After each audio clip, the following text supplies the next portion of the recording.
আনুষ্ঠানিকভাবেই ওয়ানডেতে শেষ হলো মেহেদী হাসান মিরাজের অধিনায়কত্ব অধ্যায়। এই ফরম্যাটের দায়িত্ব এখন লিটন দাসের কাঁধে। টি-20-র পর ওয়ানডের গুরুদায়িত্ব সামলাবেন লিটন। আর এরই সঙ্গে 3 ফরম্যাটে 3 অধিনায়ক প্রথা থেকে সরে এলো বাংলাদেশ ক্রিকেট বোর্ড। কিছুদিন ধরেই জোর আলোচনা চলছিল 2027 বিশ্বকাপ সন্নিকটে। সেখানে নেতৃত্ব কে দেবেন? মিরাজের ব্যক্তিগত পারফরমেন্স যেমন ভরসা জোগাতে পারছে না, তেমনি অধিনায়কত্বেও আস্থা ছিল না। ফলে লিটনের ওপরই নজর রেখেছিল বোর্ড। অবশ্য মিরাজ নিজেও ব্যর্থতার বোঝা বয়ে বেড়াতে পারছিলেন না।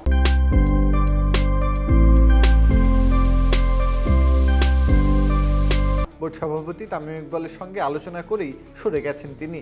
নিজের পারফরমেন্সের উপর নজর দেওয়া এখন মিরাজের লক্ষ্য। বোর্ড মিটিং শেষে সংবাদ সম্মেলনে তামিম জানিয়েছেন, 3 অধিনায়ক প্রথায় বিশ্বাসী নয় বোর্ড। সাদা এবং লাল বলের খেলায় 2 অধিনায়কই যথেষ্ট, যার ফলস্বরূপ লিটন দাস এখন টি-20 এবং ওয়ানডে অধিনায়ক, আর সাদা পোশাকে বাংলাদেশকে নেতৃত্ব দেবেন নাজমুল হোসেন শান্ত। সেই সঙ্গে ওয়ানডেতে সহ অধিনায়ক হিসেবে রাখা হয়েছে তাওহিদ হৃদয়কে। মিরাজ অধ্যায় শেষ। এবার ওয়ানডে বিশ্বকাপ অভিযানে নেতৃত্ব দেবেন লিটন দাস।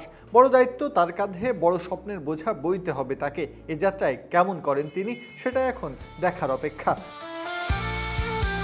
প্রত্যহ কাব্য, খেলা ৭১।